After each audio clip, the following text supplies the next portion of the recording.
बिस्मिल्लाहिर्रहमानिर्रहीम। अस्सलामुअलैकुम वीवर्स, आज मैं आपके साथ बहुत ही मशहूर आलू मटर की रेसिपी शेयर करूंगी। आलू मटर बच्चे और बड़े सभी शौक़ से खाते हैं, तो चले मैं आपको इसके बनाने का तरीका शेयर करती हूं। सबसे पहले आलू मटर के लिए हमने ऑयल को गर्म कर लिया। ऑयल को गर्म करने के साथ ही हमने इसमें एक प्याज शामिल करना है।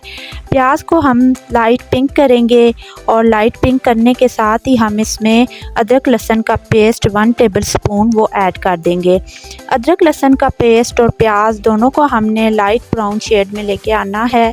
जब प्याज और अदरक लहसुन का पेस्ट लाइट ब्राउन कलर में हो जाए तो हम इस टाइम पर इसमें 3 छोटे टमाटर वो हम ऐड कर देंगे, ताकि आलू मटर का शोरबा भी थोड़ा सा थिक हो जाए। तो इस टाइम पर हम इसमें टमाटर ऐड कर देंगे। टमाटर हमने ऐड करने हैं और साथ ही हम इसमें मसाला जात शामिल कर देंगे।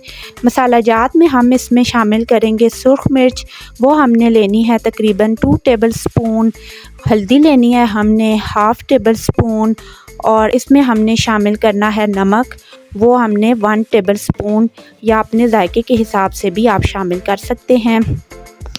खड़े मसालों में हम इसमें शामिल करेंगे सूखा धनिया, वो तकरीबन हमने 1 टेबलस्पून शामिल करना है कुटा हुआ, और साथ ही हम इसमें ज़ीरा शामिल कर देंगे, वो भी कुटा हुआ हमने 1 टेबलस्पून शामिल करना है।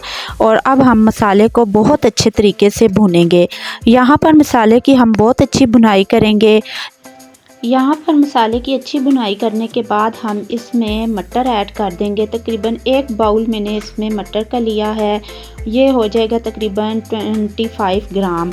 तो हमने इसमें मटर शामिल कर दिए। मटर को हम हल्का सा भूनेंगे और उसके साथ ही हम इसमें आलू भी शामिल कर देंगे।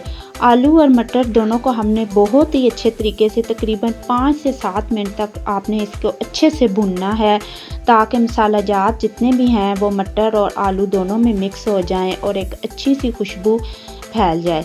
यहाँ पर मैं आपको बता दूं कि मटर और आलू में ज़्यादा मसाले शामिल नहीं करते, काली मिर्चें तो बिल्कुल भी शामिल नहीं करते, और गरम मसाला भी तकरीबन इसमें आपने कोई शामिल नहीं करना।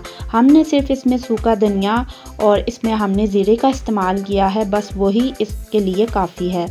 तो यहाँ पर आलू और मटर दोनों अच्छे तरीके से भुने जा चुके हैं, तो हमने इसमें तकरीबन 1.5 गिलास पानी का शामिल करना है, ताकि ये अच्छे तरीके से गल जाएं।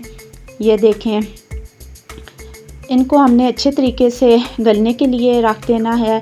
इनके ऊपर ढक्कन दे के आप छोड़ दें। तकरीबन 5 से 7 मिनट लगेंगे, या मैक्सिमम 10 मिनट में ये आपके आलू मटर तैयार हो जाएंगे। ये देखें, हमारे आलू मटर यहाँ पर तैयार हो चुके हैं। इस टाइम पर हम इसमें शामिल कर देंगे हरी मिर्चें, हरा धनिया, और हमारे आलू मटर तैयार हैं। तो इनको अब हम डिश आउट करते हैं और आपके साथ हम अगली वीडियो में मिलेंगे। अगर आपको वीडियो पसंद आई हो तो नूर फ्लेवर फ्यूजन को आप लाइक करें, सब्सक्राइब करें, शेयर करें और बेल आइकन को दबाना मत भूलें। तो मिलते हैं नेक्स्ट वीडियो में। अल्लाह हाफ़िज़।